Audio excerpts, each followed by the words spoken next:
Welcome to Courtyard Conversations. I'm your host, Jalen Jackson. And in today's episode, we are tackling a subject that is both sensitive and critically important. Domestic violence matters at all times, even outside of Domestic Violence Awareness Month. And we'll be shedding light on this important issue that affects countless lives. Joining us is Dr. Rachel Voth Schrag, a dedicated advocate and researcher in the field of domestic violence awareness. How are you today? I'm good. Thank you for having me. Oh, thank you for being here. Can you provide some background on your work in domestic violence awareness and research? Absolutely. I started working with survivors of domestic violence when I was a college student. Mm. I worked at a shelter. I ran the hotline. I worked as an advocate in the court setting. So I helped survivors apply for protective orders. And then as I continued in my social work career, I was in other fields. I worked in child welfare. I worked in child and adolescent mental health. But because of that initial experience, I kept seeing how domestic violence was impacting the kids I was working with and the families that I was working with.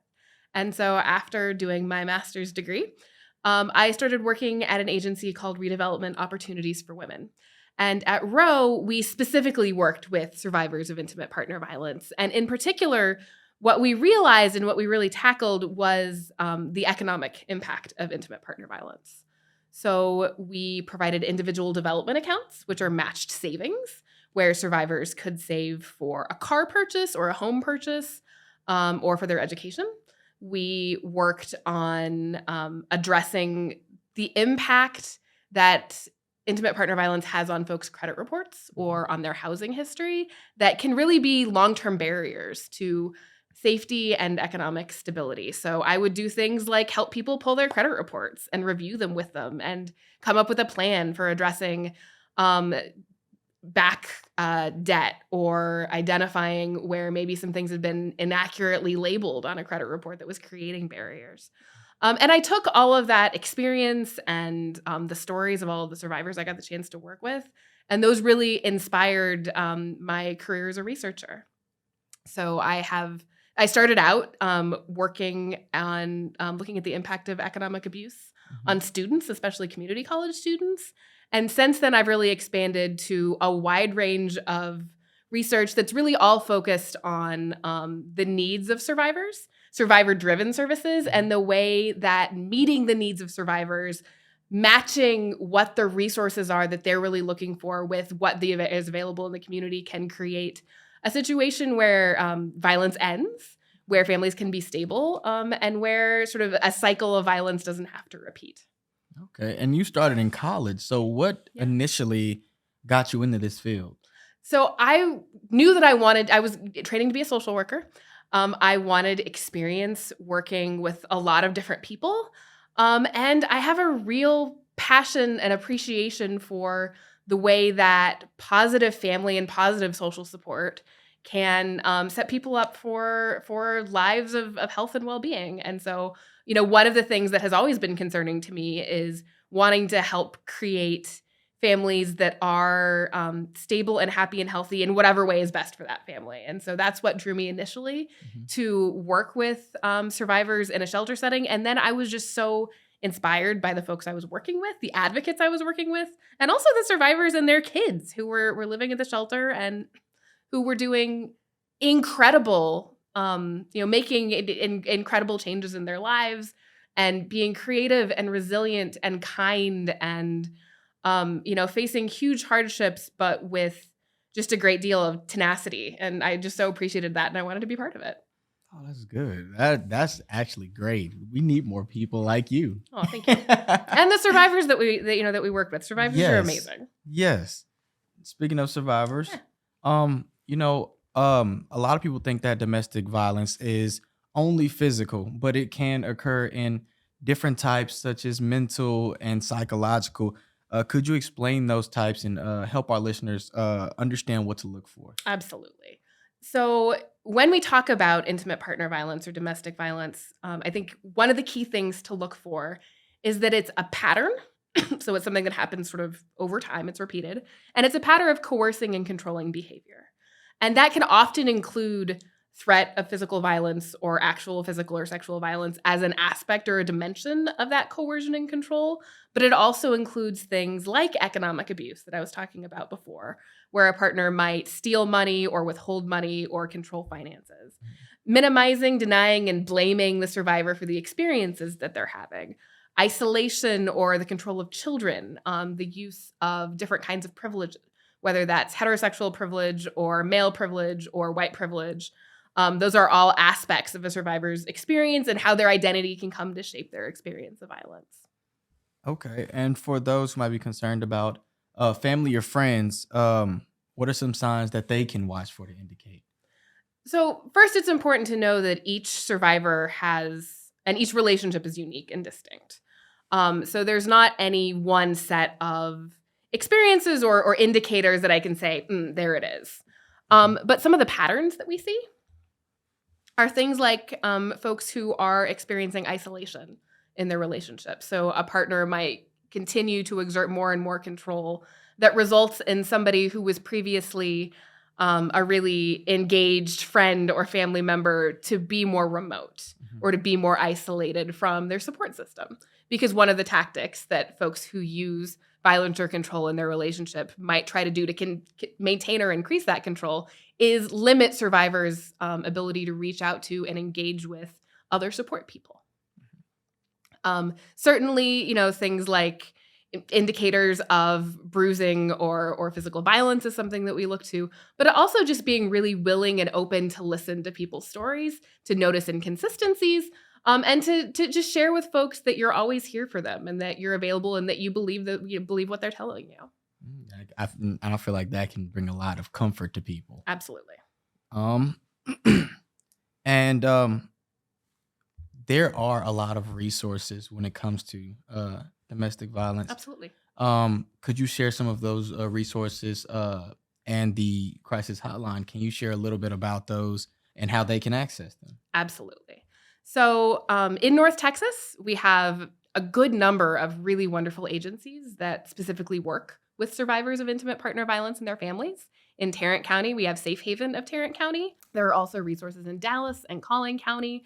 And all of those are available either on their websites or you can look at the Texas Council on Family Violence website that has information listed out by county for all of these family violence resource centers. The National Domestic Violence Hotline, the NDVH, is actually run out of Austin, Texas, and they provide 24/7, 365 access to information, referrals, support. You can call them, you can text them, or you can use their computer chat system. They're available in English and Spanish. They're available in TTY. You can learn more about them at thehotline.com. And they also have a lot of resources for friends and other, concerned folks who might want to learn more about how to support a survivor or how to identify the aspects of abuse or the indicators of abuse. Yes, ma'am. And what are some common misconceptions about domestic violence, and how do these misconceptions affect survivors? That's such a great question. There are a lot of myths or just misunderstandings about domestic violence that we talk about in our intimate partner violence class here in the School of Social Work. One that really began in the foundations of our movement, the anti-violence movement, is the idea of a universal survivor. The idea that survivors that it is true that survivors can be anyone. So anyone can experience intimate partner violence, anyone can perpetrate intimate partner violence. But in the message that we were trying to send, that this could be anyone, this could be your friend, this could be your daughter, we created an image in society of a survivor who's a white woman, who has maybe some resources, who has access to maybe feeling comfortable calling the police if that was a resource they needed, who maybe has access to a lawyer to get divorce support. And we created a system that is designed around that image of a survivor. And that's not to suggest that white women with money can't be survivors. They absolutely can. But what we know is that survivors are much more diverse than that. In the United States, our statistics tell us that women of color are at a much higher risk of experiencing lethal violence in particular. We know that survivors who identify as bi have much higher rates of domestic violence than survivors who identify as straight. We know that members of the LGBTQ community not only experience intimate partner violence, but experience specific tactics and have specific barriers that they face. We know that people who identify as men experience intimate partner violence. So thinking more critically, not just that anyone can be survivors, but that each survivor needs culturally tailored, specific, and really understanding resources that meet their needs and understand that maybe accessing the police isn't the right choice for someone because they've experienced police brutality or their partner has, and they don't want to bring that in their family. Understanding that going to a shelter, if a shelter is only for women, doesn't work for someone who identifies as a man or who identifies as non-binary. And so thinking about much more broadly, how do we create an inclusive service response is a part of what our challenge has been in the last several years. One other myth about domestic violence that I really want to elevate and talk about is the sort of the question that we hear a lot, which is, why don't they just leave? Or the idea that if somebody is choosing to stay in a relationship or is in a relationship long term, the violence can't be that bad. Why would they stay? What we know is that survivors who are experiencing violence in a relationship are making strategic decisions all the time about what is the safest choice for them and their families. And that safety isn't just necessarily, I'm going to protect myself from the next physical violence altercation. But that safety is also, I'm going to make sure I have housing. I'm going to make sure I have access to my children. I'm going to make sure I have the money that I need to provide the medication that my child needs to stay alive. I'm going to make sure that I have access to my mode of transportation so that I can keep going to work, so that I can keep having resources. I'm going to make sure I have access to co-parenting support. These are all aspects of relationships that make the question, why don't you just leave, much, much more complicated. And in fact, something else that we know is that often that point of separation, of leaving, is the most dangerous time for survivors. So the Texas Council on Family Violence just published their 2022 Honoring Texas Victims report. And that is a document they put out every year that demonstrates and tells the stories of everyone who lost their lives to intimate partner violence in the previous year in the state of Texas. And this year, a couple of themes were really heartbreaking and strong. One was that 50% of survivors were at that I'm choosing to leave stage. And so when we say you need to leave, we're saying you need to put yourself in danger potentially. And so we have to ask much more careful questions. We have to think more critically about it than that. The other themes that Honoring Texas Victims highlighted are that the survivors ranged in age from 13 to upwards of 60 who were killed by their partners. So this is a young person's issue and all the way through the life course. And we saw that the survivors in this year's report were mostly murdered by weapons, by guns. And so that's an issue that we have to keep asking, how do we address this issue? Because it's something that's really facing Texas survivors head on right now. Yes, ma'am. And every story is different, just like you said. And these stories can raise awareness. Absolutely. Could you share an example of a survivor's story and how it impacted the community's understanding on domestic violence? Sure. So this is a story that I have permission to share from a survivor I worked with a long time ago when I was an economic advocate.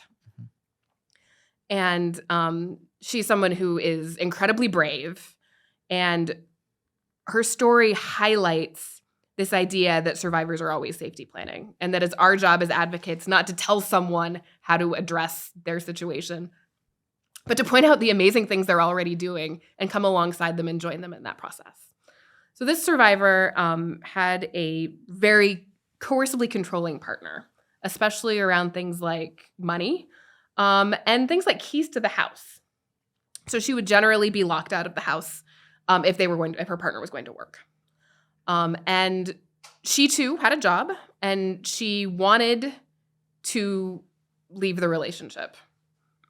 But they had kids, and those kids have needs, and she had needs, and she wanted to make sure that she was making choices that would ensure her safety and her children's safety. So she didn't want to do anything without planning ahead. And she found out one day that she was going to get a raise at work. And she had the quick thinking and the guts and the foresight to go to HR and say, hey, here's my situation, which is a very brave thing to do because domestic violence is very stigmatized. But here's my situation. Could you send a letter to me in my name to my house saying that my health insurance is going to go up by the exact amount each month that my raise was, so that I can show my partner, so that there are no questions about, what's going on with my money. And then can we take this exact amount and can we put it in a separate fund? And so she went through this procedure with her HR department and she started saving money every month, so that she would have an emergency fund for when she was ready to leave. She also, one of the things she knew about her partner, because this, as we tell our students in the IPV class, survivors are the experts on their situation, their particular relationship. She knew her partner was never going to take the trash out and was never going to check the trash cans.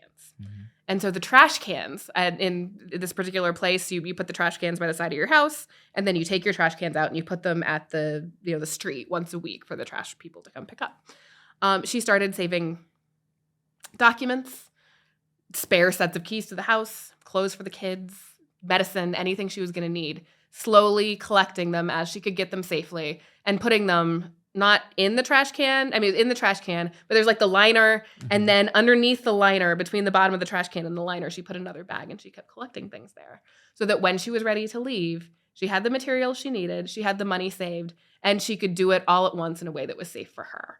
I think that really illustrates the way that survivors are always safety planning, and that we as advocates, number one job is to support and come alongside that kind of amazing work that survivors are already doing. That's honestly amazing how you gather up so much knowledge about your situation that you can be able to defend yourself and just know what to do in certain situations. I know a lot of people will listen to these stories and want to get involved. How can students get involved, especially with us being on the college campus? Not even just students, anybody. How can students get involved here, and how can anybody get involved just as a whole? That's wonderful. There are a lot of opportunities. So programs in your communities often put out wish lists for materials that they need to support survivors coming into shelter or into transitional housing.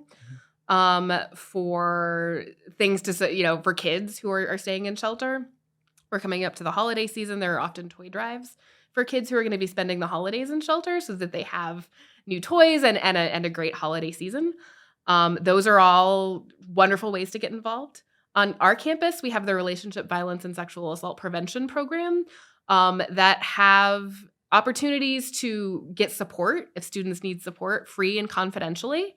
That have opportunities to participate in things like art and discussion groups and support groups.